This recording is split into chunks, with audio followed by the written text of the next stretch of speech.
வணக்கம் friends, welcome to சுவை eats.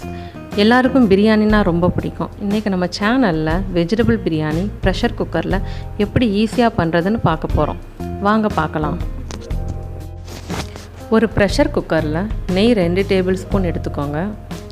அது கூட 2 டேபிள் ஸ்பூன் தேங்காய் எண்ணெய் எடுத்துக்கோங்க. பிரியாணி இலை 1, பட்டை 1, கிராம்பு 5, மிளகு 1/4 டீஸ்பூன், மராத்தி மூக்கு 2, ஜாதிபத்திரி 2, அன்னாச்சிப்பூ 1, ஏலக்காய் 2. இதை நல்லா வறுத்துக்கோங்க.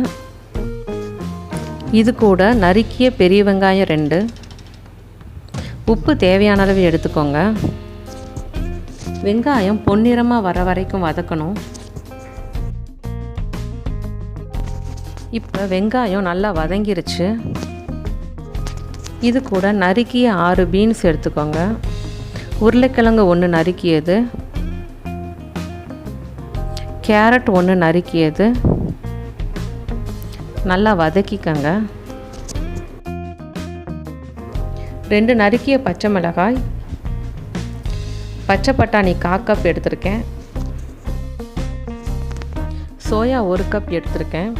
இந்த சோயாவை நல்லா சுடுதண்ணியில் 15 நிமிஷம் ஊற வச்சுட்டு 2லேருந்து 3 தாட்டி நல்லா தண்ணியில் கழுவிக்கோங்க. அதுக்கப்புறம் அதை நல்லா புழிஞ்சு எடுத்துக்கணும். நறுக்கிய தக்காளி 2 எடுத்திருக்கேன். இதை நல்லா வதக்கி விட்டுக்கோங்க.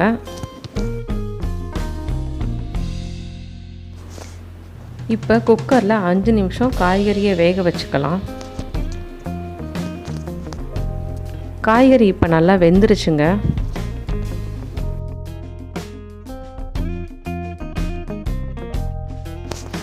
இஞ்சி பூண்டு விழுது 1 டேபிள் ஸ்பூன் எடுத்திருக்கேன். இது பச்சை வாசனை போகிற வரைக்கும் நல்லா வதக்கி விட்டுக்கோங்க. நறுக்கிய புதினா கொஞ்சம் எடுத்துக்கோங்க. அது கூட கொத்தமல்லி கொஞ்சம் எடுத்துக்கோங்க. இப்போ மசாலாவை சேர்த்துக்கலாம்.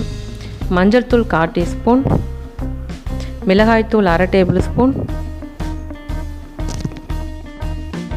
கரம் மசாலா 1/4 டீஸ்பூன், சீரகத்தூள் 1/4 டீஸ்பூன், தனியாத்தூள் 1/2 டேபிள் ஸ்பூன்.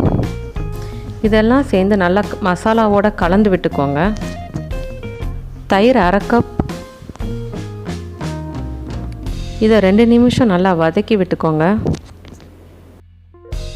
இப்போ நான் 1/2 கப் பாஸ்மதி ரைஸை 30 நிமிஷம் தண்ணியில் ஊற வச்சு தண்ணியை வடித்து எடுத்து வச்சுருக்கேன்.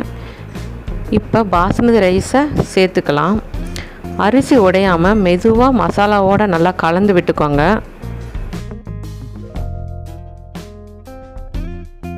ஒன்றரை கப் பாஸ்மதி ரைஸ்க்கு 3 கப் தண்ணி எடுத்துக்கணுங்க.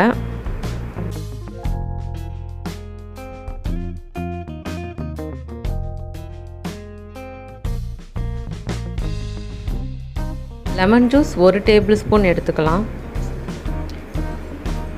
இந்த டைமில் உப்பு சரியாக இருக்கான்னு செக் பண்ணிக்கோங்க. உங்களுக்கு தேவைப்பட்டால் கொஞ்சம் உப்பு சேர்த்துக்கோங்க. குக்கரை மூடி 1 விசில் விடுங்க. விசில் வந்ததும் ஸ்டவ்வை ஆஃப் பண்ணிவிட்டு 15 நிமிஷம் குக்கரை ஓப்பன் பண்ணாமல் ப்ரெஷர் இறங்குற வரைக்கும் வெயிட் பண்ணுங்கள்.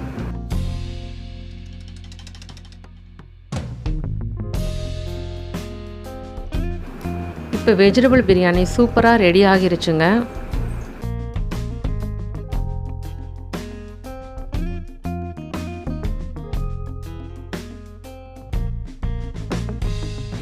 உங்களுக்கு இந்த ரெசிபி பிடிச்சிருந்தால் லைக் பண்ணுங்கள்.